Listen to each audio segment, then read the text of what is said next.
سيئات أعمالنا من يهده الله فلا مضل له ومن يضلل فلا هادي له ونشهد أن لا إله إلا الله وحده لا شريك له ونشهد أن سيدنا وحبيبنا وكريمنا وطبيبنا ورؤوفنا ورحيمنا ومولانا وملجأنا ومأوانا محمد عبده ورسوله.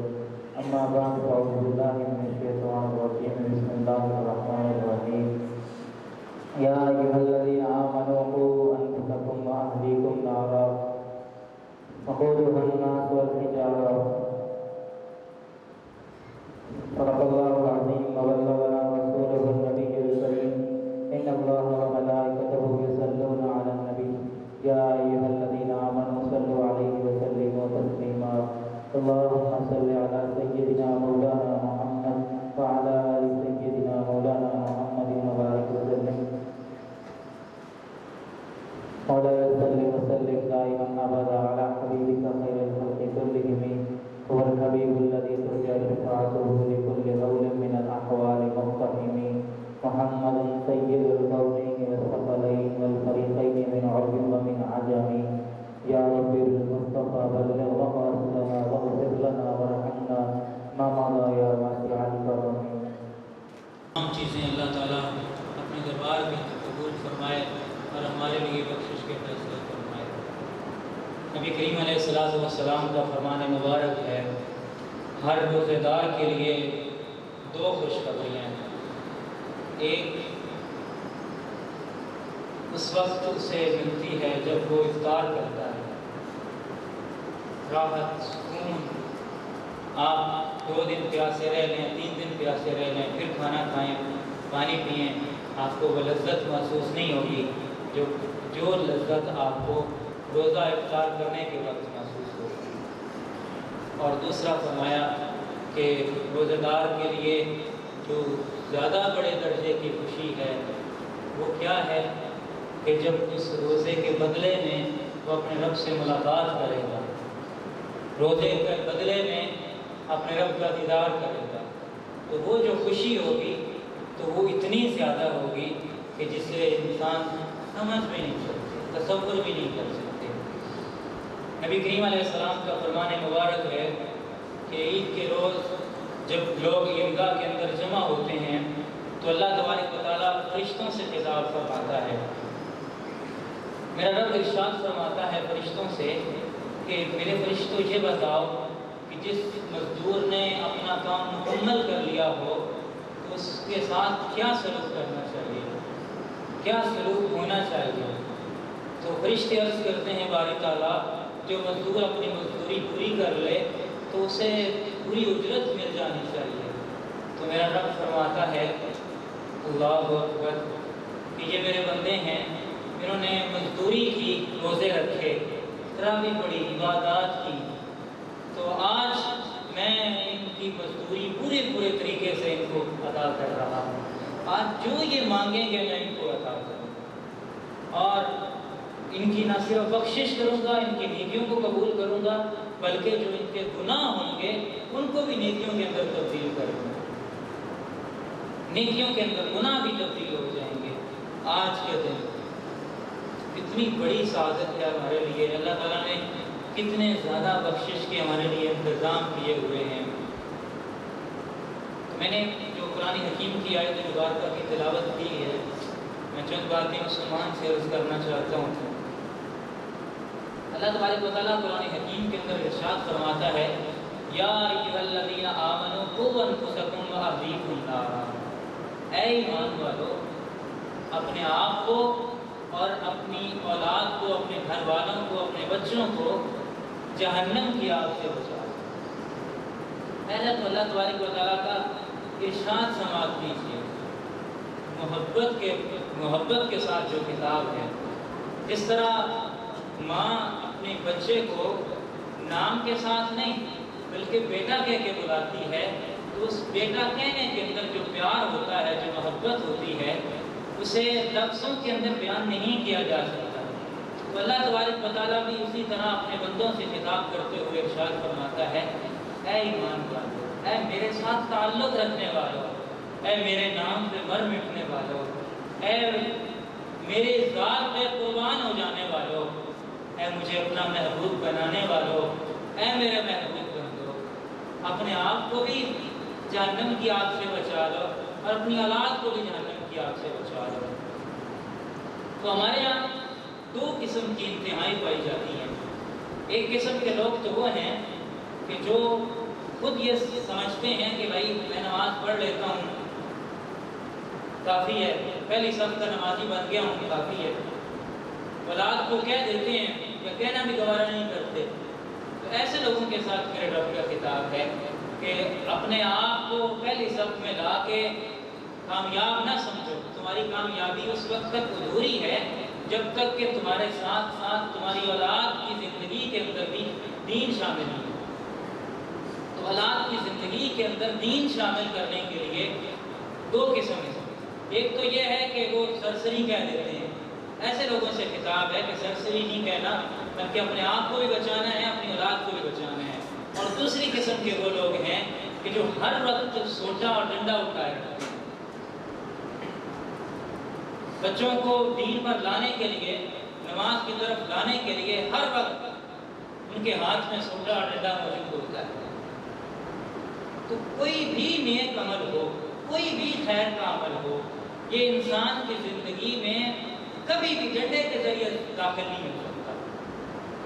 کوئی بھی ہے، آپ اپنی اولاد کی تربیت کرنا چاہتے ہیں، ان کو نماز پر لانا چاہتے ہیں، انہیں اچھا انسان بنانا چاہتے ہیں، انہیں برائیوں سے بچانا چاہتے ہیں، تو کبھی بھی آپ کی سختی جو حد سے زیادہ بڑی ہوئی ہو، آپ کی مار پٹائی جو حد سے زیادہ بڑی ہوئی ہو، کسی بھی انسان کو سدھار نہیں سکتی۔ ہمارے لیے نبی کریم علیہ السلام کی جو زندگی ہے یہ سب سے بہترین مہینہ، سب سے بہترین۔ نبی کریم علیہ السلام کی سنتیں آپ پڑھتے ہیں اور سنتے ہیں۔ میرے حبیب علیہ السلام کی ایک سنت ہے کہ آپ سفید لباس اکثر استعمال کرتے تھے، بہت سے لوگ سفید لباس استعمال کرتے ہیں۔ میرے حبیب علیہ السلام کی سنت تھی کہ آپ نے داڑھی رکھی ہوئی تھی، آپ کنگھی کرتے تھے، سرما لگاتے تھے، دستار پہنتے تھے، یہ ساری چیزیں آپ کی سنت تھی، مسواک کرتے تھے، یہ ساری چیزیں سنت تھی۔ ان ساری سنتوں پہ عمل کرنے والے آپ کو بے شمار لوگ مل جائیں گے، لیکن ایک سنت ایسی ہے جس پہ عمل کرنے والا شاید آپ کو ایک بندہ بھی نہ ملے۔ وہ سنت کیا ہے کہ نبی کریم علیہ السلام نے ساری زندگی کسی کو تربیت کے نام پر، نہ تو اپنی اولاد کو، نہ اپنی بیگمات کو، کسی کو بھی کبھی بھی ایک تھپڑ نہیں مارا، کبھی بھی ایک تھپڑ نہیں مارا، نہ کسی نوکر کو، نہ کسی خادم کو، نہ اپنی بیوی کو، نہ کسی بچے کو، کسی کو تربیت کے نام پہ نہیں مارا۔ جو میرے حبیب علیہ السلام نے تربیت کی، ایسی تربیت کا تو ہم تصور بھی نہیں کر سکتے جس طرح میرے حبیب علیہ السلام نے زندگی بنائی۔ آپ نے کبھی سختی نہیں کی۔ ہم ہر وقت ہی اپنے ماتھے پر غصہ چڑھائے رکھتے ہیں، باہر لوگوں کے ساتھ بڑے ہنس کے باتیں کرتے ہیں، لیکن جب گھر میں داخل ہوتے ہیں تو ایسے لگتا ہے کہ جیسے کوئی بلا گھر کے اندر داخل ہو گئی ہو۔ نبی کریم علیہ السلام کے فرمان کا مفہوم ہے کہ جو بندہ گھر میں داخل ہو تو گھر والے پہلے خوش بیٹھے ہوں، گپ شپ کر رہے ہوں، اور اس کے داخل ہونے کے بعد وہ گھبرا جائیں، تو ایسے شخص کے اندر کوئی بھلائی ہے ہی نہیں۔ تو میرے عزیزوں، ہمیں حکم ہے کہ ہم اپنی اولاد کو، اپنے گھر والوں کو، اپنی بیوی بچوں کو اپنے ساتھ دین کے اندر شامل کریں۔ تو دین کے اندر شامل کرنے کے لیے کبھی بھی سختی کا سہارا نہ لیں، کبھی بھی ڈنڈے کا سہارا نہ لیں، بلکہ محبت کا سہارا لیں۔ کیوں کہ جب محبت آ جاتی ہے، محبت پیدا ہو جاتی ہے، تو پھر جو کام بندے کے لیے مشکل ہوتے ہیں وہ کام کرنے بھی آسان ہو جاتے ہیں۔ میں آپ کو اپنی آپ بیتی عرض کرتا ہوں۔ میں جب گفت کرتا تھا تو ہمارے یہاں یہ شروع ہو گیا کہ ہر نماز کے وقت حاضری لگتی تھی۔ ہر نماز کے بعد ایک طالب علم کی ڈیوٹی تھی، اس کے ہاتھ میں رجسٹر ہوتا تھا اور وہ حاضری لگاتا تھا، نام بولے جاتے تھے اور وہ سارے اس کا جواب میں لبیک کہتے تھے۔ تو اگلے دن جب اسمبلی ہوتی تھی صبح 7-8 بجے، تو اس میں تمام اساتذہ جمع ہوتے تھے اور تمام طلباء اس میں جمع ہوتے تھے۔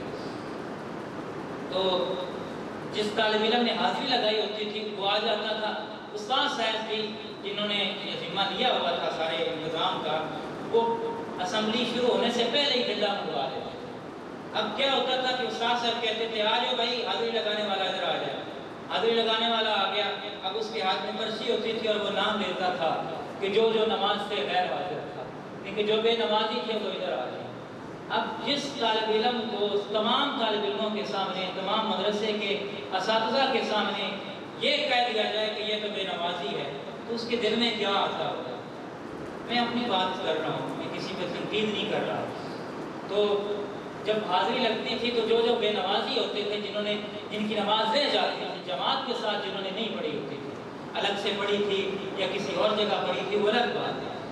جنہوں نے جماعت کے ساتھ نماز نہیں پڑھی ہوتی تھی وہ ایک لائن میں جمع ہو جاتے تھے۔ استاد صاحب ایسی پٹائی کرتے تھے کہ سارا دن بچہ تکلیف کے اندر مبتلا رہتا تھا۔ میری عمر بالکل تھوڑی تھی، اس وقت میں اب یہ الارم کی گھڑی بھی استعمال نہیں کر سکتا تھا، تب موبائل بھی نہیں تھا کہ ہم اس کو الارم کے ذریعے استعمال کر لیتے، اور فجر کی نماز اکثر اوقات جماعت سے مجھ سے رہ جاتی تھی، بعد میں پڑھ لیتے۔ تو جب جماعت کے ساتھ رہ جانے کی وجہ سے استاد صاحب جو ڈنڈے لگاتے تھے، اب بھی مجھے یاد آتا ہے تو مجھے تکلیف ہوتی ہے بلا نام، کیا اکثر اوقات یہ میں سزا برداشت کرتا تھا۔ عمر بالکل تھوڑی تھی میری، کہ اس وقت شاید اللہ کی طرف سے بھی میرے اوپر نماز فرض نہیں تھی، جب مجھ پر میرے مدرسے والوں نے اور جو میرے اساتذہ تھے اور ان لوگوں نے میرے اوپر فرض کی ہوئی تھی اور پٹائی فرض کی ہوئی تھی۔ اس کا نقصان کیا ہوا؟ اس کا نقصان یہ ہوا کہ میں علمی گھرانے کے ساتھ تعلق رکھنے کے باوجود، ایک مدرسے کے ساتھ تعلق رکھنے کے باوجود میری زندگی کے اندر نماز شامل نہیں ہوتی۔ ہم جب نماز کھڑی ہوتی تھی تو بھاگ کے آتے تھے، اکثر اوقات وضو بھی نہیں ہوتا تھا، ساتھ آ کے شامل ہو جاتے تھے کہ چلو بھائی حاضری کے اندر نام آ جائے تاکہ کل وہ ڈنڈوں سے ہم بچ جائیں۔ اس کا نقصان سب سے بڑا یہ ہوا کہ میری زندگی کے اندر نماز نہیں آ سکتی، بالکل بھی نہیں۔ نماز کو مصیبت سمجھتے تھے، میں صرف میں ہی نہیں، میرے کلاس فیلو بھی مصیبت سمجھتے تھے کہ یار پتہ نہیں کیا ہے یہ نماز، اتنی زیادہ پتہ نہیں کیوں ہے کہ بہرحال ایک عرصہ چلتا رہا سلسلہ۔ پھر اللہ تعالیٰ نے ایک استاد صاحب ہمیں دیے، انہوں نے سب سے پہلے ہمارے رب کے ساتھ تعلق بنایا۔ انہوں نے ہمیں بتایا کہ نماز پٹائی کا نام نہیں ہے، نماز محبوب کے ساتھ ملاقات کا نام ہے، نماز اپنے محبوب کے ساتھ گفتگو کا نام ہے، نماز اپنے محبوب کے ساتھ گپ شپ کا نام ہے۔ تو پہلے تو اللہ تبارک و تعالیٰ کے ساتھ ہمارا تعلق بنایا کہ وہ ہے کیا۔ دراصل ہماری بدقسمتی یہ ہے کہ ہم نے اپنے اساتذہ سے، اپنے والدین سے اور اپنے معاشرے سے اپنے رب کا جو تعارف سنا ہے وہ کوئی خوبصورت تعارف نہیں ہے۔ وہ یہ ہے کہ ہم یہ سمجھتے ہیں کہ اللہ تبارک و تعالیٰ بہت زیادہ غصے والا ہے، وہ چھوٹی چھوٹی باتوں پہ سزا دیتا ہے اور اٹھا کے جہنم کے اندر پھینک دیتا ہے۔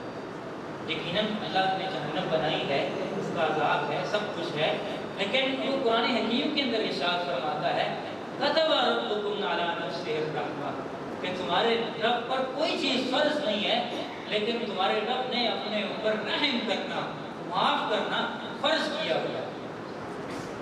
معاف کرنا، رحمت کرنا اپنے اوپر فرض کیا ہوا ہے۔ تمہارے رب پر کوئی چیز فرض نہیں ہے۔ رب کریم کے ساتھ جو ہمارا تعلق ہے وہ سختی کا تعلق نہیں ہے، بلکہ وہ محبت کا تعلق ہے۔ آپ بھی اپنی زندگی کے اندر اپنے رب کا جو تعلق شامل کریں تو وہ محبت کا تعلق شامل کریں، اپنے رب کے ساتھ پیار کریں، وہ پیار کرنے والی ذات ہے، وہ محبت کرنے والی ذات ہے۔ وہ یہ نہیں ہے کہ ہر وقت کو اس نے وہ جلائی ہوئی ہے تو جو ادھر ادھر تھوڑا ہوتا ہے اسے اٹھا کر پھینک دیتا ہے، ایسی بات نہیں ہے۔ وہ اپنی مخلوق کے ساتھ اتنا پیار کرتا ہے، اس کے پیار کو ہم سمجھ جائیں تو حدیث پاک ہے، نبی کریم علیہ السلام کا فرمان مبارک ہے کہ اگر بندوں کو پتہ چل جائے کہ ہمارا رب ہم سے پیار کتنا کرتا ہے تو وہ خوشی سے پاگل ہوتے ہیں، خوشی سے پاگل ہوتے ہیں کہ اچھا میرے ساتھ میرا رب اتنا پیار کرتا ہے۔ تو ان سختیوں سے گزرتے ہوئے جب یہ پیریڈ گزر گیا تو میں نے شیخ سے سوال کیا یہ نماز فرض کیوں ہے، نماز کے اندر اتنی سختی کیوں ہے کہ بندہ اگر کھڑے ہو کے نہیں پڑھ سکتا، بیمار ہے تو وہ بیٹھ کے پڑھے، بیٹھ کے نہیں پڑھ سکتا تو لیٹ کے پڑھے، چھٹی کوئی نہیں ہے، وجہ کیا ہے؟ جب میرے سجدے اسے بلند نہیں کر رہے، میرے سجدوں سے اس کا کوئی فائدہ نہیں ہو رہا، تو میرے اوپر اتنی سختی کیوں کی ہوئی ہے کہ ہر صورت نماز پڑھنی ہے، اس سے چھٹکارا کوئی نہیں ہے؟ تو انہوں نے مجھے سمجھایا کہ بات یہ ہے کہ انسان ایک ایسی مخلوق ہے کہ جو بنانے والی کے بھی محبوب مخلوق ہے۔ بنایا تو اس نے سب کو اسی نے ہے، لیکن انسان کے ساتھ وہ پیار کرتا ہے، انسان کو اس نے اپنا محبوب بنایا ہوتا ہے۔ تو وہ یہ چاہتا ہے کہ میرے بندے سارا دن تو جدھر مرضی جا، جو مرضی کر، دکان کر، کھیتی باڑی کر، تجارت کر، جو مرضی کر، لیکن 5 ٹائم تو ایسے ہونے چاہیے نا کہ جب تو میرے پاس آئے اور مجھ سے پھر باتیں کریں، مجھ سے ملاقات کرے۔ تو محبوب کی یہ چاہت ہے کہ بندہ آ کے اپنے محبوب سے ملاقات کرے۔ تو اس وجہ سے وہ اتنی پابندی ہے کہ میرے بندے آ جاؤ، اور آ کے مجھ سے 5 ٹائم تو ملاقات کر دیا۔ تو تب جا کے مجھے سمجھ آئی کہ اچھا نماز کی وجہ یہ ہے۔ تو آپ اپنے بچوں کی زندگی کے اندر دین شامل کرنا چاہتے ہیں، کوئی بھی بھلائی شامل کرنا چاہتے ہیں، تو اللہ کے واسطے ڈنڈے نہ اٹھائیں، سختی نہ کریں۔ آپ کی سختی کی وجہ سے ہو سکتا ہے کہ وہ چند دن وہ عمل کر لے، لیکن اس کی جو عمل کی روح ہے وہ آپ کے بچے کی زندگی میں کبھی بھی شامل نہیں ہو سکے، کبھی بھی وہ عمل محبت کے ساتھ نہیں کر سکے گا۔ جب تک ڈنڈے کا خوف رہے گا، سختی رہے گی، تب تک تو وہ عمل کرتا رہے گا۔ جب وہ سختی ہٹے گی تو ساتھ ہی عمل چھوٹ جائے گا۔ تو کبھی بھی اپنی زندگی سے سختی کو نکالیں۔ سختی جائز تو ضروری ہے، لیکن ہر وقت کی سختی جس سے کوئی فائدہ ہی کوئی نہیں ہے، بجائے فائدہ ہونے کے نقصان زیادہ ہو جاتا ہے۔ میرے رب کا ایک فرمان ہے، میرا رب فرماتا ہے یبن آدم انی لک محب فبحقی علیک کن لی محبا۔ اے میرے بندے، میں قربان جاؤں اس کی رحمت پر، اس کی عطا پر، اس کی کرم نوازی پر۔ میرا رب فرماتا ہے اے میرے بندے، میں تم سے پیار کرتا ہوں۔ آئے بھلا کبھی دیکھا ہے کہ مالک نے نوکر سے کہا ہو کہ میں تم سے پیار کرتا ہوں؟ کبھی بھی ایسا نہیں ہے۔ نوکر نوکریاں کر کر کے تھک جاتا ہے تو مالک یہی کہا کرتے ہیں کیا ہوا کرتے ہو، اس کا بدلہ بھی تو لیتے ہو، تنخواہ بھی تو لے لیتے ہو، پیسے بھی تو لیتے ہو، تمہاری ضروریات کو بھی تو پورا کرتا ہوں۔ تو وہ ہماری ضروریات کو بھی پورا کرتا ہے، ایک ایک نعمت دیتا ہے، لیکن یہ بھی کہتا ہے کہ اے میرے بندے، میں تم سے پیار کرتا ہوں۔ اظہار محبت کرتا ہے میرا رب اپنے بندوں سے۔ فبحقی علیک کن لی محبا۔ میرے بندے، تم پر میرا یہ حق تو ہے نا کہ تم بھی میرے ساتھ پیار کرو۔ حسن والے کبھی بھی اپنے ساتھ محبت کرنے والوں کو اہمیت نہیں دیتے۔ جو محبت کرتے ہیں وہی محبوب کو کہتے رہتے ہیں کہ میں تم پہ قربان ہوں، میں تم پہ نچھاور ہوں، میں تم پہ تمہارے ساتھ پیار کرتا ہوں۔ کبھی بھی محبوب نہیں کہا کرتے۔ حسن والے کبھی نہیں کہتے کہ ہم بھی پیار کرتے ہیں، لیکن میں خالق حسن پہ قربان جاؤں، اس محبوب حقیقی پہ قربان جاؤں کہ وہ کیا کہتا ہے۔ آئے آئے آئے، کبھی بھی کسی علاقے کا بادشاہ، حکمران، علاقے کے کمزور شخص کو یہ نہیں کہتا کہ میں تمہارا دوست ہوں۔ نہیں، کمزور لوگ ہی یہ کہتے ہیں، جا کے سلامیاں کرتے ہیں، سیلوٹ کرتے ہیں، اور یہ کہتے ہیں کہ میں بھی آپ کی رعایا میں ہوں، آپ کے علاقے کا شہری ہوں، تاکہ جان پہچان بن جائے۔ میں قربان جاؤں اپنے رب پہ کہ میرا رب قرآن حکیم کے اندر ارشاد فرماتا ہے، کاش کہ ہم نے قرآن حکیم کے ساتھ تعلق بنایا ہوتا، قرآن کو سمجھا ہوتا۔ افسوس کہ ہم نے قرآن کو بھی صرف میت کے ساتھ بنا دیا ہے، اور وہ بھی مولویوں کے حوالے کر دیا ہے کہ مولوی آئے گا اور آ کے قرآن پڑھے گا تو بابے کی بخشش ہوگی، خود اپنے والد کے لیے بھی پڑھنا دوبارہ نہیں کرتا۔ تو قرآن حکیم کے اندر میرا رب فرماتا ہے اللہ وَوَلِيُّ الَّذِينَ آمَنُوا، آئے اللہ ایمان والوں کے ساتھ پیار کرتا ہے اور اللہ ایمان والوں کا دوست ہے۔ ساری کائنات کا رب، بے شمار مخلوق کا رب اپنے بندوں سے کہتا ہے کہ میں تمہارا دوست ہوں۔ کبھی دیکھا ہے ایسے کہ بادشاہ نے کسی مزدور سے کہا ہو کہ میں تیرا یار ہوں؟ نہیں، بالکل ایسا کبھی نہیں ہوگا۔ انسانی تاریخ کے اندر ایسا ممکن ہی نہیں ہے کہ بادشاہ کسی مزدور سے کہہ رہا ہو کہ میں تمہارا دوست ہوں۔ نہیں، بلکہ مزدور کہا کرتے ہیں کہ میں قربان ہوں، میں تم کا نشاور ہوں۔ تو وہ ساری کائنات کا رب، وہ عرش اولا کا رب، وہ مصطفیٰ کا رب، وہ میرے حبیب کا رب، وہ یہ کہتا ہے کہ اللہ ولی الذین آمنوا، کہ جو میرے ساتھ پیار کرتے ہیں نا، مجھ پہ ایمان رکھتے ہیں، میں ان کا دوست ہوں، ان کا یار ہوں۔ تو اس سے ایک بات یہ بھی سمجھ آتی ہے کہ اپنے رب کے ساتھ جو ہمارا تعلق ہو وہ ایک دوستی والا ہو، وہ محبوب والا تعلق ہو۔ جس طرح بندے کا بیسٹ فرینڈ ہوتا ہے، ہر بندے کا کوئی نہ کوئی یار ہوتا ہے جس کے ساتھ بندہ اپنے ہر دکھ سکھ کی بات شیئر کرتا ہے، چھوٹی سے چھوٹی بات، بڑی سے بڑی بات۔ کوئی بندے، ہر بندے کی زندگی میں کوئی ایسا بندہ ضرور ہوتا ہے جس سے بندہ ہر بات شیئر کرتا ہے۔ تو وہ تعلق بندے کا اپنے رب کے ساتھ ہونا چاہیے، بطور دوست کے اس کے ساتھ تعلق ہونا چاہیے۔ اس طرح ایک دوست کے ساتھ بندہ ہر دکھ سکھ شیئر کرتا ہے، بیان کرتا ہے، ذکر کرتا ہے، اسی طرح اپنے رب کے ساتھ شیئر کرنا چاہیے۔ وہ ہمارا دوست ہے، ہمارا دشمن نہیں ہے، ہمارا محبوب ہے، ہمارا مخالف نہیں ہے۔ بڑا پیار کرتا ہے اپنے بندوں سے۔ وہ کتنا پیار کرتا ہے، میں اس کی ایک جھلک آپ کی خدمت کے اندر عرض کرتا ہوں، اور جھلک نہیں، میں یہی کیا اوقات کہ میں اس کی محبت کی جھلک عرض کر سکوں۔ ایک بات ہے جس سے آپ سمجھ سکیں گے کہ وہ کتنا پیار کرتا ہے، کہ بنی اسرائیل کے اندر ایک نوجوان تھا جس سے پورے شہر کے لوگ تنگ تھے، پورے علاقے کے لوگ تنگ تھے۔ علاقے والوں نے سارے نے ایکا کیا اور اس کو اپنے شہر سے نکال دیا، تنگ آ کے بائی کاٹ کر دیا کہ بھائی نکل جاؤ ہمارے شہر سے۔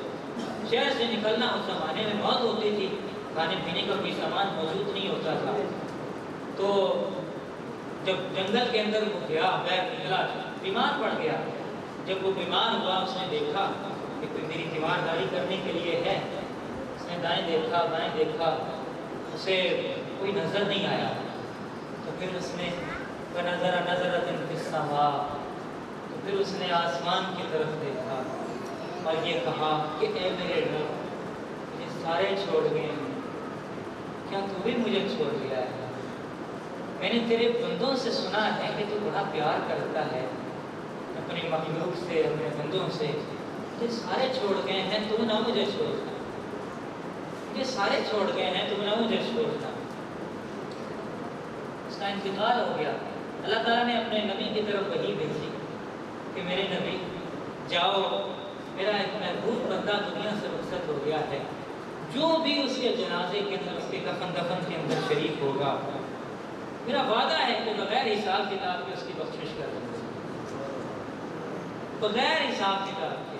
اب لوگوں کو شارٹ کٹ مل گیا کہ کفن دفن کے اندر شریک ہوں گے اور جنت مل جائیں گے۔ جب آگے گئے تو کیا دیکھتے ہیں کہ آگے وہی بدماش ہے جسے خود نکالا تھا۔ تو اللہ کے نبی سے کہنے لگے، عجیب بات ہے کہ آپ کہتے ہیں کہ اس کے جنازے میں شریک ہونے والے کی بخشش ہے، اور یہ تو اتنا بدماش تھا، اسے ہم نے خود دھکے دے کے نکالا تھا، تو یہ اللہ کا محبوب کیسے بن گیا؟ اللہ تبارک و تعالیٰ کے دربار میں عرض کیا تو اللہ تبارک و تعالیٰ نے فرمایا بات تو ایسے ہی ہے کہ بڑا بدماش تھا، لیکن اس نے آخری وقت میں جس درد سے مجھے گزارا، میری رحمت نے دوبارہ ہی نہیں کیا کہ جسے سب چھوڑ گئے ہوں اسے میں بھی چھوڑ دوں۔ سے سب چھوڑ گئے ہوں اسے میں بھی چھوڑ دوں۔ اس نے آخری وقت میں صرف اپنی بخشش مانگی تھی، اگر اس نے سارے جہان والوں کی بھی بخشش مانگی ہوتی تو میں سب کی بخشش کر دوں۔ بڑا پیار کرتا ہے اپنے بندوں سے، بڑا پیار کرتا ہے۔ ہم یہ خیال کرتے ہیں کہ بھئی ہم دعا کرتے ہیں، نماز پڑھتے ہیں، پتہ نہیں قبول ہوتی بھی ہے یا نہیں، اعمال کرتے ہیں۔ وہ قرآن حکیم کے اندر فرماتا ہے ان اللہ لا یضیع اجر المحسنین، ہر کوئی تمہارے اعمال کی بے قدری کر سکتا ہے۔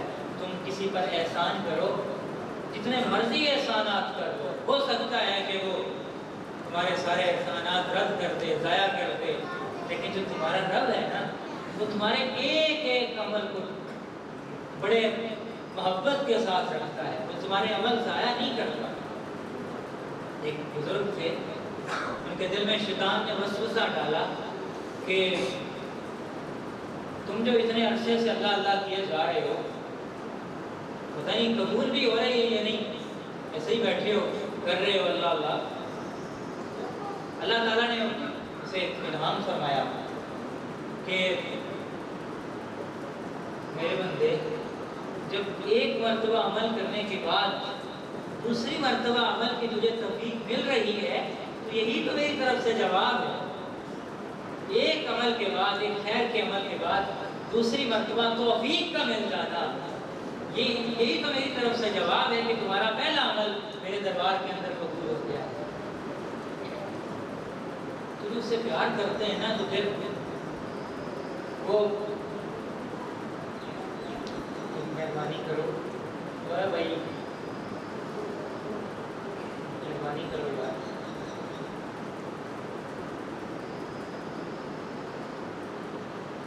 بنی اسرائیل میں ایک شخص تھا، 70 سال سے وہ عبادت کر رہا تھا۔ اللہ تعالیٰ نے اپنے نبی کی طرف وحی بھیجی کہ جاؤ میرے بندے سے جا کے کہو کہ اس نے جتنے اعمال کیے ہیں میں نے وہ سارے رد کر دیے ہیں، ضائع کر دیے ہیں۔ اللہ کے نبی نے جا کے انہیں پیغام دیا کہ آپ کے سارے اعمال ضائع ہو گئے ہیں، تمہارا ایک عمل بھی قبول نہیں ہوا۔ تو وہ خوشی سے ناچنے لگا، رقص کرنے لگا۔ تو اللہ کے نبی نے اس سے پوچھا کہ تمہارے اعمال ضائع ہو گئے ہیں، 70 سال کی تمہاری عبادت ضائع ہو گئی ہے اور تم ہو کہ خوشی منا رہے ہو۔ اس نے آگے سے کہا کہ میرا کام ہے اسے پکارتے رہنا، میرا کام ہے اس کی بندگی کرتے رہنا، قبول کرنا یا نہ کرنا یہ میرا کام نہیں، یہ میرے محبوب کا کام ہے۔ اس نے رد کر دیا ہے، قبول نہیں کیا، کیا ہوا؟ اسے یاد تو ہے نا کہ میں اس کا بندہ ہوں، اسے پتا تو ہے نا کہ میں اس کی مخلوق میں شامل ہوں۔ اس نے مجھے کسی رجسٹر میں درج تو کیا ہے نا، جب رد کے رجسٹر میں کیا ہے، کسی میں لکھا تو ہے نا میرے محبوب نے مجھے یاد تو کیا ہے، میں تو اپنے محبوب کے یاد کرنے پر خوشی منا رہا ہوں۔ عمال قبول کرے نہ کرے اس میں میرا کیا، تو اس کی مرضی ہے، کرے نہ کرے اس میں میرے ذمہ جو ہے اس کو پکارتے رہنا، وہ میں اپنا کام کر رہا ہوں۔ میرے عزیزوں، میرے دوستوں، میری ساری گفتگو کا خلاصہ یہ ہے کہ اپنے رب کے ساتھ جو ہمارا تعلق ہو وہ ایسے تعلق ہو جس طرح ہمارا اپنے کسی محبوب دوست کے ساتھ تعلق ہوتا ہے۔ اور اگر آپ اپنے رب کے ساتھ تعلق بنانا چاہتے ہیں، یہ چاہتے ہیں کہ آپ اپنے رب کے ساتھ تعلق بن جائے اور کبھی نہ ٹوٹے، ہمیشہ مضبوط رہے، تو آپ اپنی زندگی کے اندر 2 اعمال شامل کریں۔ 2 اعمال آپ شامل کر لیں، آپ اپنے رب کے بہت زیادہ قریب ہو جائیں۔ وہ اعمال کیا ہیں؟ پہلا عمل تو یہ ہے کہ میرے رب کی جو بھی نعمتیں میسر آئیں ان نعمتوں پر اپنے رب کا شکر ادا کرنا شروع کریں۔ جو بھی میسر آئے اس پہ اپنے رب کا شکر ادا کرتے رہیں۔ کھانا مل گیا ہے اس کا شکر ادا کریں۔ نبی کریم علیہ السلام کی تو کھانے پر دعا ہے، الحمدللہ الذی اطعمنی ھذہ الطعام ورزقنی من غیر حول منی ولا قوہ، کہ اللہ تو نے میرے لیے کھانے کا انتظام کیا ہے، حالانکہ میرے پاس یہ اتنی نہیں تھی کہ میں اس کھانے کا اہتمام کر سکتا؟ یہ تیری کرم نوازی ہے کہ تو نے اپنے بندے کے لیے کھانے کا اہتمام کیا۔ چھوٹی سے چھوٹی بات ملے اس پر شکر ادا کرنا شروع کر دیں، کیونکہ شکر گزار بندے اسے بڑے پسند ہیں۔ وہ یہ فرماتا ہے لَإِن شَكَرْتُمْ لَأَزِيدَنَّكُمْ، کہ تم شکر ادا کرتے رہو، میں تمہاری نعمتوں پر کبھی بھی زوال نہیں آنے دوں۔ جب بندہ یہ کہتا ہے نا کہ میں بڑی شے ہوں، میں مجھ سے بڑا سیاح کوئی نہیں، مجھ سے بڑا عقل مند کوئی نہیں، مجھ سے زیادہ صحت مند کوئی نہیں، مجھ سے زیادہ مالدار کوئی نہیں، تو بندہ مارا جاتا ہے۔ تو بندے کی اوقات ہی کیا ہے؟ جو کچھ بھی ہے بندے کے پاس جو کچھ بھی ہے وہ میرے رب کی تو عطا ہے۔ تو جب بندہ یہ تسلیم کر لیتا ہے کہ میرے رب میری اوقات نہیں ہے کہ جو تو نے مجھے نعمتیں دی ہیں، یہ میرے اعمال کا نتیجہ نہیں ہے، میری محنت کا نتیجہ نہیں ہے، میری عقل کا نتیجہ نہیں ہے، بلکہ صرف اور صرف تیری عطا ہے، اور تیری عطا پر میں تیرا شکر گزار ہوں، تو رب کریم ایسے بندے کو بہت پسند کرتا ہے۔ تو جو بھی نعمت میسر آئے اس نعمت پر اپنے رب کا شکر ادا کرنا شروع کر دیں، ایک عمل۔ اور دوسرا عمل یہ ہے کہ آپ کو جس نعمت کی ضرورت ہو اپنے رب سے مانگنا شروع کریں۔ مثال کے طور پہ آپ کو بھوک لگی ہے، کھانا تیار ہو رہا ہے، آپ کے سامنے ہے کھانا، آپ مانگنا شروع کر دیں کہ میرے رب مجھے بھوک لگی ہے، میرے لیے اچھے سے کھانے کا انتظام کر، مجھے پیاس لگی ہے، میرے لیے ٹھنڈے پانی کا انتظام کر دے، مجھے کپڑوں کی ضرورت ہے، میرے لیے کپڑوں کا انتظام کر دے۔ نبی کریم علیہ السلام کا فرمان مبارک ہے کہ بندے کی جوتے کا تسمہ بھی ٹوٹ جائے تو پھر بھی اپنے رب سے کہے کہ جوتے کا تسمہ ٹوٹ گیا ہے، میرے رب میرے لیے انتظام کر۔ چھوٹے سے چھوٹی بات، چھوٹی سے چھوٹی نعمت اپنے رب سے مانگنا شروع کر دیں۔ گھر سے باہر نکلے ہیں کسی کام کے لیے تو اپنے رب سے کہیں کہ میرے رب میں فلاں کام کے لیے جا رہا ہوں، میرے لیے کام کا انتظام کر دے۔ آگے گئے یا اللہ سواری کی ضرورت ہے، سواری کا انتظام کر دے، سواری مل گئی، یا اللہ تیرا شکر ہے تو نے سواری کا انتظام کر دیا۔ اب دل ہی دل میں آپ اپنے رب سے باتیں کر رہے ہیں، کسی کو پتہ بھی نہیں، کوئی بھی ہم عمل کرتے ہیں، نماز پڑھتے ہیں، کوئی بھی تسبیح کرتے ہیں، کوئی بھی عمل کرتے ہیں تو کوئی نہ کوئی دیکھ رہا ہوتا ہے، لیکن دعا کا عمل ایسا ہے جس میں اللہ کے سوا کوئی بھی نہیں آپ کو دیکھ رہا ہوتا۔ تو اللہ تعالیٰ ایسے عمل کو بڑا پسند کرتا ہے جس کا اللہ کے سوا کوئی گواہ ہے۔ تو گاڑی میں بیٹھے ہیں، اس کا شکر ادا کرنا چاہیے، اللہ تیرا شکر ہے گاڑی کا انتظام کر دیا، گاڑی آگے گئی، ٹریفک میں پھنس گئی، اللہ ٹریفک میں پھنس گئی ہے، ٹریفک زیادہ ہو گیا ہے، میرے لیے اسے نکالنے کا انتظام کر دے۔ میں ایک مثالیں دے رہا ہوں، چھوٹی سے چھوٹی بات اپنے رب کے ساتھ کہنا شروع کرتے ہیں۔ جب آپ یہ کہتے ہیں مثال کے طور پہ کہ اللہ مجھے پیاس لگی ہے، میرے لیے پانی کا انتظام کر دے، تو یہ کہنا بھی آپ کے نامہ اعمال کے اندر عبادت لکھا جاتا ہے۔ یہ جب آپ کہتے ہیں نا اپنی ضرورت مانگتے ہیں، لیکن آپ کا اپنی ضرورت مانگنا بھی اللہ کے حضور آپ کی عبادت لکھی جا رہی ہے۔ تو شکر اور دعا جو مل جائے اس پہ شکر ادا کریں، اور جس کی ضرورت ہو وہ اپنے رب سے ہمیشہ مانگتے ہیں، کیونکہ مانگنے والا بندہ میرے رب کو بڑا ہی پسند ہے۔ دنیا کا بھی دستور یہ ہے کہ جو زیادہ مانگتا ہے، جو کسی کے سامنے ہاتھ پھیلاتا ہے، اس کی عزت ختم ہو جاتی ہے، اس کا وقار ختم ہو جاتا ہے، لیکن رب کریم کے دربار میں جو جتنا زیادہ مانگتا ہے اس کی قدر اتنی زیادہ بڑھ جاتی ہے، ہر وقت اس سے مانگتے رہیں۔ یہ مانگنا اور یہ شکر ادا کرنا آپ کو آپ کے رب کے بہت زیادہ قریب کر دے۔ نبی کریم علیہ السلام کا فرمان مبارک ہے الدعاء مقبل عبادہ، کہ تمام عبادات کا مقصد اللہ نے دعا کو بنایا ہے، کیونکہ جب بندہ دعا مانگتا ہے تو اسے یقین ہوتا ہے کہ میں اپنے رب سے مانگ رہا ہوں۔ اور اس کے ساتھ میں ایک بات عرض کروں کہ دعا پڑھی نہیں جاتی، دعا مانگی جاتی ہے، دعا پڑھی نہیں جاتی، دعا مانگی جاتی ہے۔ ہم مولوی صاحب ہوں، ہم ہوں، رٹے رٹائے الفاظ ہوتے ہیں اور اسی کو دہرا کے یہ سمجھتے ہیں کہ ہم نے دعا مانگی۔ نہیں، آپ کے پاس اگر الفاظ نہیں ہیں تو آپ خالی اس کے سامنے ہاتھ پھیلا، دامن پھیلا، وہ تو جانتا ہے نا کہ میرے بندے کو کیا ضرورت ہے۔ جب بچہ روتا ہے تو ماں کو تو پتہ ہوتا ہے نا کہ اسے سردی لگ رہی ہے، گرمی لگ رہی ہے، اسے بھوک لگی ہے، اس کے پیٹ میں درد ہے، اسے کوئی تکلیف ہے۔ تو جب بندہ اس کے سامنے ہاتھ پھیلا دیتا ہے تو میرے رب کو پتہ ہوتا ہے کہ میرے بندے کو کیا چاہیے، میرا رب جانتا ہے۔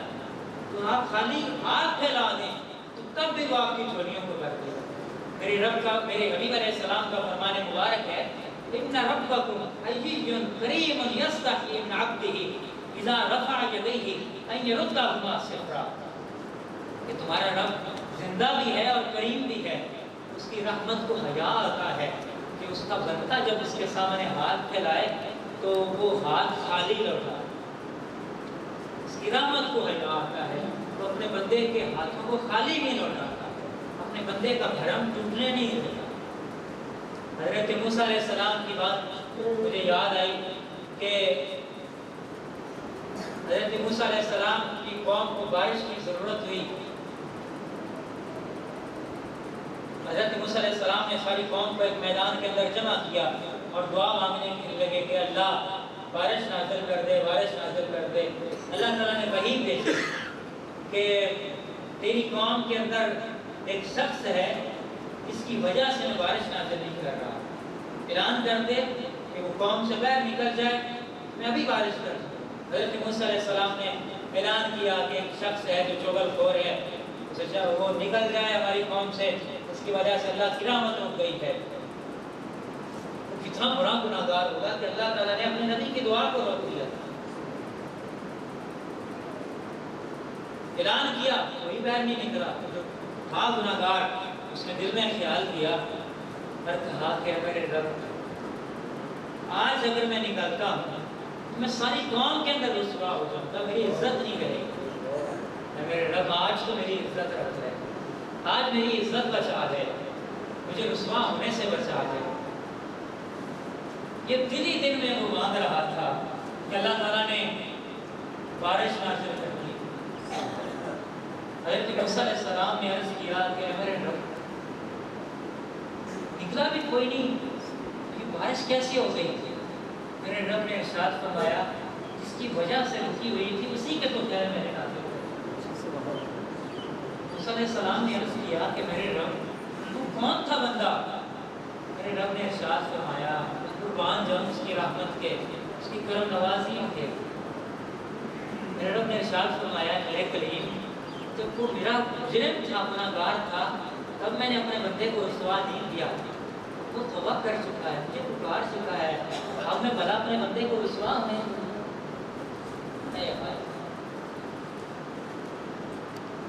رب کیا کمزور ہو گیا؟ بسم اللہ من ذالک، کیا وہ اس کی رحمتوں کے خزانے کم ہو گئے ہیں، اس کی قدرت کم ہو گئی ہے؟ نہیں، ہمارے مانگنے کے حوصلے کم ہو گئے۔ ہم لوگوں کے سامنے تو ہاتھ پھیلاتے ہیں، اپنی ضرورت کا اظہار لوگوں کے سامنے تو کرتے ہیں، اپنے محبوب کے سامنے نہیں کرتے۔ میں نے اپنے ساجی سے پوچھا کہ ساجی یہ دعا کس لیے رکھی گئی ہے؟ تو ساجی نے مجھے فرمایا کہ اس لیے رکھی گئی ہے کہ اللہ یہ چاہتا ہے کہ میرے بندے میرے پیچھے پڑے ہیں۔ آپ کو ایک دنیا کی مثال دیتا ہوں۔ ایک بندہ مزدور ہو، مزدوری کرتا ہو، گھر کے اخراجات مشکل سے پورے ہوتے ہوں، اس کا بیٹا اسے موٹر سائیکل کی فرمائش کرے تو آپ اسے سمجھائے گا کہ بیٹا تمہیں پتہ ہے گھر کے اخراجات بھی پورے نہیں ہوتے، میں تمہیں موٹر سائیکل کہاں سے لیتے ہوں؟ بیٹا چپ کر جائے گا۔ بیٹا اگر دوسری مرتبہ پھر فرمائش کر دے کہ ابا جی مجھے موٹر سائیکل چاہیے، اسکول جاتا ہوں، باقی سارے اسکوٹر پہ آتے ہیں اور میرے پاس انتظام نہیں ہے، تب باپ کا لہجہ بدل جائے گا۔ باپ کہے گا پہلے بھی تمہیں سمجھایا تھا کہ گھر کے خرچے نہیں پورے ہوتے، روٹی پوری نہیں ہوتی، میں تمہارے شوق پورے کیسے کروں؟ اب تھوڑے عرصے کے بعد بیٹا پھر کہہ دے کہ ابا جی مجھے موٹر سائیکل چاہیے، تو اب باپ کا لہجہ تلخ ہو جائے گا، تو اس سے کہے گا میں تینوں کتنی باری سمجھانا کہ گھر کی روٹی کی پوری ہوتی ہے، تینوں سکوٹر دی پئی، لہجہ بدل جائے گا۔ اب اگر بیٹا یہ کہہ دے کہ ابا جی میں نے کہنا بھی تو آپ سے ہی ہے نا، میں نے ہمسایوں کو تو جا کے نہیں کہنا موٹر سائیکل کے لیے، اب یہ جو بات ہے یہ باپ کے لہجے کو، دل کو بالکل نرم کر دے گا۔ اور اب باپ سوچنے لگے گا کہ میں کیا کروں، کوئی چیز بیچوں، کیا کروں، کسی سے قرض لوں اور اپنے بیٹے کی ضرورت کو پورا کروں۔ تو جب بندہ یہ کہتا ہے نا کہ اے میرے رب، میں نے مانگنا بھی تو آپ سے ہی ہے نا، آپ کے سوا میں نے مانگنا بھی تو کسی سے نہیں نا، میری ضرورت کو پورا بھی تو آپ نے کرنا ہے نا، تو یہ جو بندے کی بات ہے نا، یہ اللہ کی رحمت کے دروازے کو ہلا دیتی ہے، میرے رب کی رحمت کے دریا کو جوش آ جاتا ہے۔ جب بندہ یہ کہتا ہے نا کہ تیرے سوا میرا کوئی نہیں ہے، تو نے میری ضرورت کو پورا کرنا ہے، تو آج کے بعد یہ اپنی زندگی کے اندر شامل کر لیں، چھوٹی سے چھوٹی ضرورت ہو، بڑی سے بڑی ضرورت ہو، اس کے اسباب بنانے سے پہلے اپنے رب کو ضرور کریں، جو مل جائے اس پہ شکر ادا کریں، اور جس کی حاجت ہو اپنے رب سے مانگنا شروع کریں، تو آپ اپنے رب کے بہت زیادہ قریب ہو جائیں۔ اللہ تبارک و تعالیٰ کا تعلق ہو گیا، میں نے مختصراً عرض کر دیا، اس کے بندوں کے ساتھ تعلق یہ ہے کہ آپ کی ذات سے کسی بندے کو تکلیف نہ ہو، کوئی دکھ نہ ہو، آپ دکان پہ بیٹھیں، آپ تجارت کریں، آپ زراعت کریں، جو بھی کریں، آپ کی ذات سے کسی بندے کو تکلیف نہیں۔ ہم تکلیف کب پہنچاتے ہیں؟ جب ہم یہ سمجھتے ہیں کہ میری دکان میرا رازق ہے، میری دکان سے میری ضرورت پوری ہو رہی ہے، اس لیے ہم دوسروں کے ساتھ دھوکہ کرتے ہیں، فراڈ کرتے ہیں، غلط چیز بیچتے ہیں، لوگوں کے ساتھ غلط سلوک کرتے ہیں۔ جب ہمارا یہ یقین ہو جائے گا نا کہ میری ضرورتوں کو پورا کرنے والا میرا رب ہے، تو ہم پھر اس کے بندوں کو نقصان نہیں دیں گے، تکلیف نہیں پہنچائیں گے، اس کے بندوں کے لیے مشکلات کا سامان نہیں کریں گے، اور یہ جو اس کے بندوں کے لیے راحت کرتے ہیں، یہ بڑی جلدی جنت کما لیتے ہیں۔ ایک بندے کا انتقال ہوا تو اللہ تعالیٰ نے اس سے پوچھا، حدیث پاک میں نبی کریم علیہ السلام کو فرمان ہے، اللہ تعالیٰ نے اس سے پوچھا کہ کیا لائے ہو میرے لیے، کوئی ہے جو عمل میرے لیے کیا ہوگا؟ میں نے کہا کچھ بھی نہیں۔ میرے رب نے ارشاد فرمایا کوئی تو عمل کیا ہوگا، کوئی تو ہوگا، کچھ بھی نہیں۔ میرے بندے یاد تو کر، کوئی عمل تو ہوگا۔ اس نے کہا ہاں میں تجارت کرتا تھا، لوگ مجھ سے سامان لیتے تھے، تو جو پیسے دے سکتا تھا میں اس کو تنگ نہیں کرتا تھا، اور جو نہیں دے سکتا تھا میں اس کو چھوڑ دیتا تھا، اس کو معاف کر دیتا تھا، کہ ہو سکتا ہے کہ میرا یہ عمل میرے رب کو پسند آ جائے۔ میرے رب نے فرمایا اچھا تو میرے جیسا بننا چاہتا ہے، جا میں نے تمہیں معاف کیا۔ اس کے بندوں کے لیے آسانیاں کرنا، اس کے بندوں کے لیے اس کو مشکلات سے بچانا، مشکلات کے اندر آسانیاں پیدا کرنا، یہ میرے رب کو اور میرے حبیب کو صلی اللہ علیہ وسلم کو سب سے زیادہ یہ عمل پسند ہے۔ میرے حبیب علیہ السلام کا فرمان مبارک ہے کہ میں کسی بندے کی ضرورت کو پورا کرنے کے لیے جاؤں، کہ میرے نزدیک اعتکاف کرنے سے بھی زیادہ افضل ہے، مسجد نبوی کے اندر اعتکاف کرنے سے بھی زیادہ افضل ہے کہ میں کسی اپنے بھائی کی ضرورت کو پورا کرنے کے لیے۔ تو اس لیے اپنی زندگی کے اندر بھی آسانیاں کریں، اپنے گھر والوں کی زندگی کے اندر بھی آسانیاں کریں، اپنے ساتھ رہنے والوں کی زندگی کے اندر بھی آسانیاں کریں، اپنی ذات سے کسی کو دکھ نہ پہنچائیں، تکلیف نہ پہنچائیں، کہ تکلیف پہنچانے والا اللہ کی نظر سے گر جاتا ہے۔ اگر ہاتھ سے تکلیف پہنچائیں تب بھی بندہ گیا، زبان سے تکلیف پہنچائی پھر بھی گیا۔ میرے حبیب علیہ السلام سے پوچھا گیا یا رسول اللہ، دو عورتیں ہیں، ایک صحابی کی دو بیویاں تھیں، ایک تو زیادہ عبادت نہیں کرتی، اپنی فرائض ادا کرتی ہے لیکن اپنی زبان سے کسی کو تکلیف نہیں دیتی، اور دوسری ہے وہ بڑی عبادت کرتی ہے، بہت زیادہ عبادت کرتی ہے لیکن اس کی زبان بہت سخت ہے، محلے والے بہت تنگ ہیں اس سے۔ میرے حبیب علیہ السلام نے فرمایا جس سے لوگ تنگ ہیں اس کے اندر کوئی بھلائی نہیں، اور جس کی وجہ سے کسی کو تکلیف نہیں ہے اس کے اندر خیر ہی ہے۔ اس لیے کوشش کریں کہ ہماری ذات سے کسی کو تکلیف نہ ہو۔ یہ تو ہے ہاتھ اور زبان کے ساتھ، ایک ہے دل کے اندر، کہ بندہ دل کے اندر کسی کو برا جانتا ہے۔ میرے حبیب علیہ السلام کا فرمان مبارک ہے کہ حسب امرئ من الشر ان یحتقر اخاہ المسلم، کہ کسی شخص کے برا ہونے کے لیے یہی بات کافی ہے کہ وہ اپنے بھائی کو حقیر سمجھتا ہے، اپنے بھائی کو اپنے سے گھٹیا سمجھتا ہے، اپنی عقل کی وجہ سے، اپنے علم کی وجہ سے، اپنے اپنی دولت کی وجہ سے، اپنے حسن کی وجہ سے، اپنی جوانی کی وجہ سے، کسی بھی نعمت کی وجہ سے اپنے سے حقیر سمجھتا ہے. وہ بھائی میرا ہے کیا؟ میں کس وجہ سے اپنے آپ کو افضل سمجھوں؟ میرے پاس میرا اپنا ہے کیا؟ جو ہے وہ میرے رب کا ہے. تو رب کا ہے تو اس پہ شکر ادا کرنا چاہیے، نہ کہ غرور کرنا چاہیے، کرنا چاہیے. تو ایک یہ ہے کہ آپ اپنی زندگی کے اندر درود شریف شامل کریں. درود شریف یہ ہے کہ جو بندہ درود شریف پڑھتا ہے، میں اس کی تفصیل کے اندر نہیں جا سکتا، ٹائم کی نماز کا ہو گیا، نماز پڑھتے ہیں کہ جو بندہ درود شریف کی عادت بنا لیتا ہے، میرے نبی علیہ السلام کا وعدہ ہے کہ کثرت کے ساتھ درود پڑھتا ہے، حدیث کے الفاظ ہیں کہ رب کریم اس کی دنیا کے غم بھی مٹا دیتا ہے اور آخرت کے گناہ بھی مٹا دیتا ہے. اور میری پہلی بات جو بہت غلط ہوئی تھی، جو میں نے بیان کے آغاز میں عرض کی تھی کہ آپ اپنے بچوں کی زندگی کے اندر سے سختی کو نکال دیں. آپ ان کے اندر کوئی بھلائی شامل کرنا چاہتے ہیں، دین کی کوئی بات شامل کرنا چاہتے ہیں، کوئی خیر شامل کرنا چاہتے ہیں، تو اس سے سختیوں کو نکال دیں. یہ سختیاں آپ کو آپ کی اولاد کو بھی آپ سے دور کر دیں گی، آپ کی اولاد کو دین سے بھی دور کر دیں گی. آج ہمارے یہاں تو یہ ہوتا ہے کہ مسجد کے اندر اگر کوئی بچہ شور کر دے تو مولوی صاحب اس کے گلے پڑ جاتے ہیں، یا والدین اس کا برا بھلا کہنا شروع کر دیتے ہیں.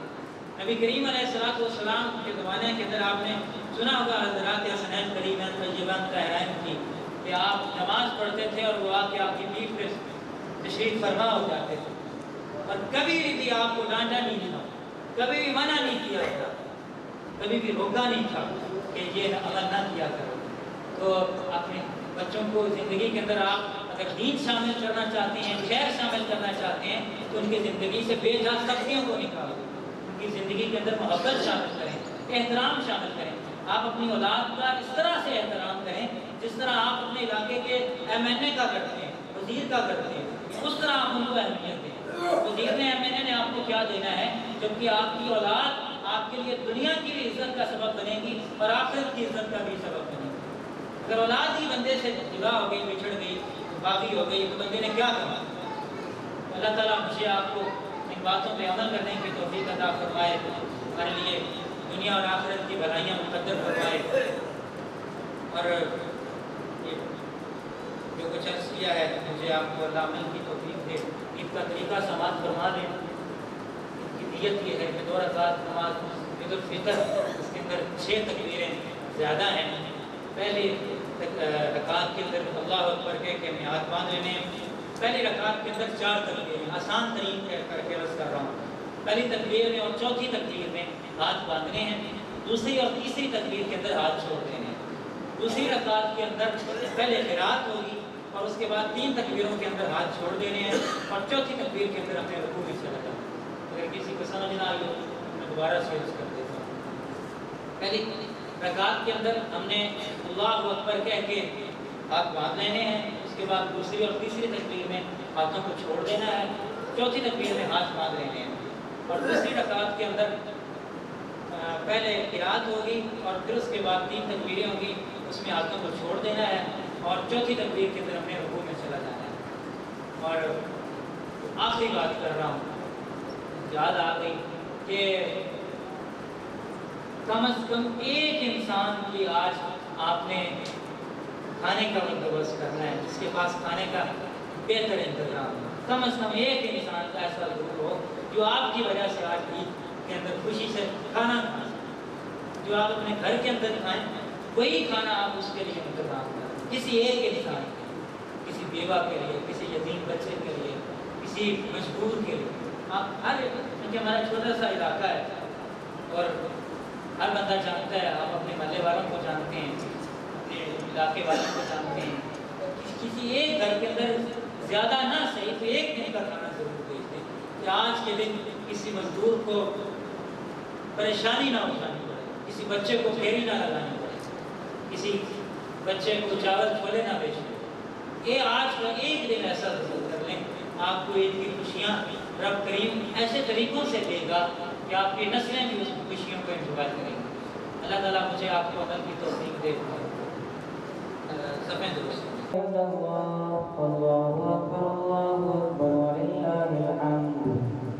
الله أكبر الله أكبر لا إله إلا الله الله أكبر الله أكبر ولله الحمد الله أكبر الله أكبر لا إله إلا الله الله أكبر الله أكبر ولله الحمد سبحان من نور قلوب العارفين بسرعة الهداية والفرقان وشرح صدور الصائمين بنور المغفرة والإيمان وأكرم عباده المؤمنين بصيام شهر رمضان الله أكبر الله أكبر لا إله إلا الله الله أكبر الله أكبر ولله الحمد سبحان من فتح لهم أبواب الرحمن والرضوان ووعدهم دخول باب من أبواب الجنان كما أخبرنا نبينا آخر الزمان أن في الجنة بابا يقال له الريان لا يدخله إلا صائم شهر رمضان الله أكبر الله أكبر لا إله إلا الله الله أكبر الله أكبر ولله الحمد سبحان من أنزل القرآن على نبينا في أشرف ليلة من ليالي شهر رمضان وجعل قيامها خير من قيام ألف شهر بالعدل والإحسان ثم الصلاة والسلام على خير الورى بدر الهدى نور الهدى الذي كان قاب قوسين أو أدنى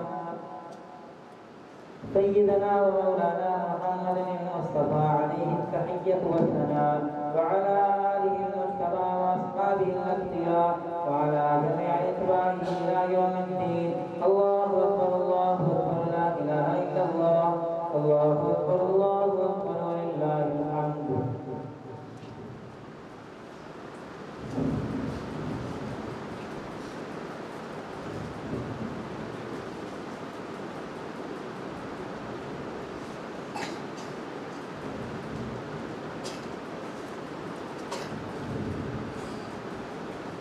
الحمد لله رب العالمين خالق السماوات والأرض والصلاة والسلام على رسوله الأمين سيد الثقلين نبي الحرمين إمام القبلتين وسيلتنا في الدارين جد الحسن والحسين سيدنا ومولانا محمد وآله وأصحابه أجمعين اعلموا أن يومكم هذا يوم عظيم شريف جعله الله تعالى عيدا للمحسنين أحسنوا على اليتامى والفقراء والمساكين كما روي عن النبي صلى الله تعالى عليه وسلم أدوا صدقاتكم عن كل صغير وكبير نصف صاع من بر أو صاع من تمر وشعير واعلموا أن صدقة الفطر واجبة على كل مسلم له نصاب فاضل عن حوائج الأصلية لنفسه قال النبي صلى الله تعالى عليه وعلى آله وأصحابه وبارك وسلم زكاة الفطر طهرة للصيام من اللغو والرزق وطهرة للمساكين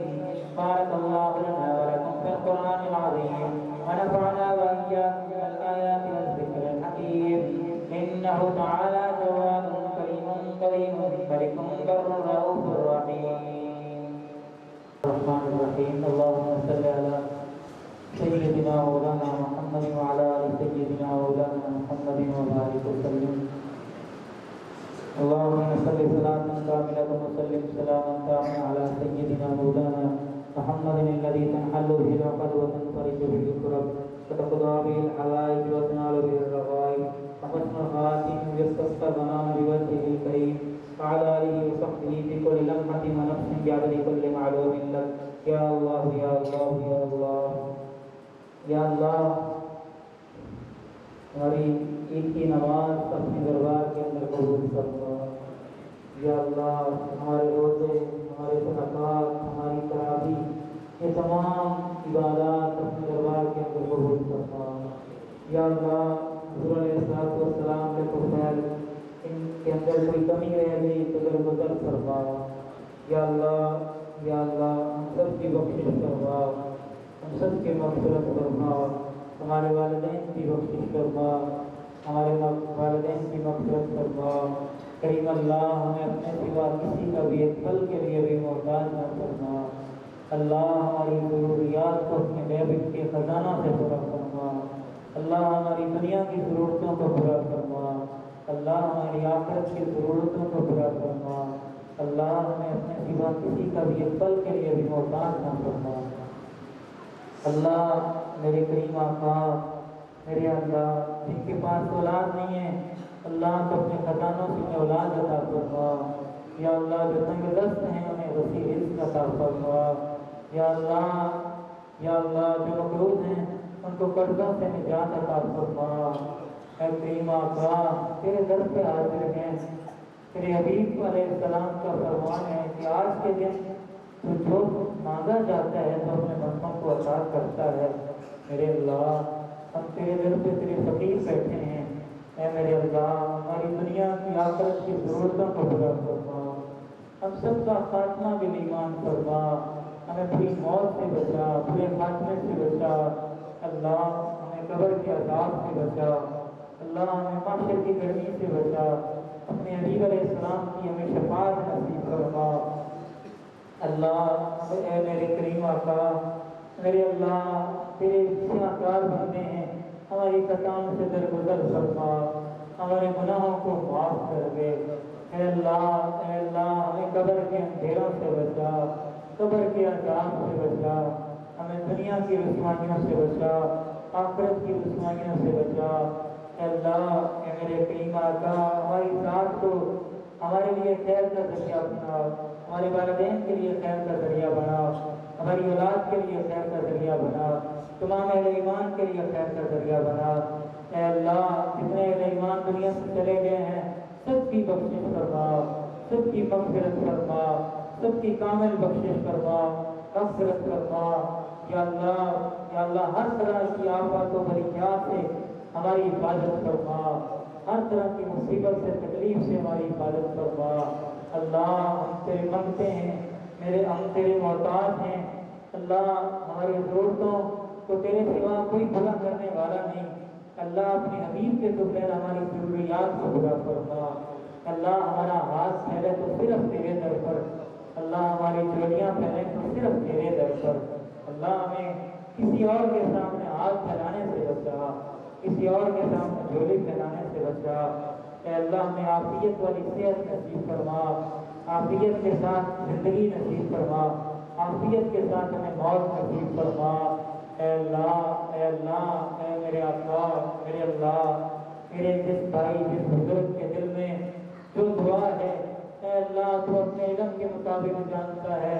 یا اللہ روزہ داروں کے روزوں کے تو خیر، اور یا اللہ آج کے دن کے تو خیر، تمام میرے بھائی بزرگوں کی دعاؤں کو اپنے دربار کے اندر سے قبولیت عطا فرما، سب تمام کی دعاؤں کو قبول فرما، تمام کی دعاؤں کو قبول فرما۔ اے اللہ ہمیں شکر گزار بندوں کے اندر شامل فرما۔ اے اللہ اے میرے اللہ اپنے ساتھ تعلق رکھنے والے بندوں کے اندر ہمیں شامل فرما۔ اے اللہ ہم اپنے ساتھ تعلق رکھنے والے بندوں کے اندر ہمیں شامل فرما۔ اے اللہ اے میرے آقا اے میرے آقا میرے اللہ اے میرے آقا اپنی رحمتیں نصیب فرما، اپنی کرم نوازیاں نصیب فرما، اپنی رحمتیں نصیب فرما۔ یا ستار العیوب یا غفار الذنوب، یا ستار العیوب یا غفار الذنوب، یا ستار العیوب یا غفار الذنوب، استر عیوبنا واغفر ذنوبنا، ربنا لا تزغ قلوبنا بعد إذ هديتنا وهب لنا من لدنك رحمة إنك أنت الوهاب، ربنا هب لنا من أزواجنا وذرياتنا قرة أعين واجعلنا للمتقين إماما، واجعلنا للمتقين إماما۔ رب إني لما أنزلت إلي من خير فقير، رب إني لما أنزلت إلي من خير فقير، رب إني لما أنزلت إلي من خير فقير۔ ربنا آتنا في الدنيا حسنة وفي الآخرة حسنة وقنا عذاب النار۔ صلى الله تعالى على خير خلقه سيدنا ونبينا شفيعنا مولانا محمد وعلى آله وصحبه وأصحابه أجمعين برحمتك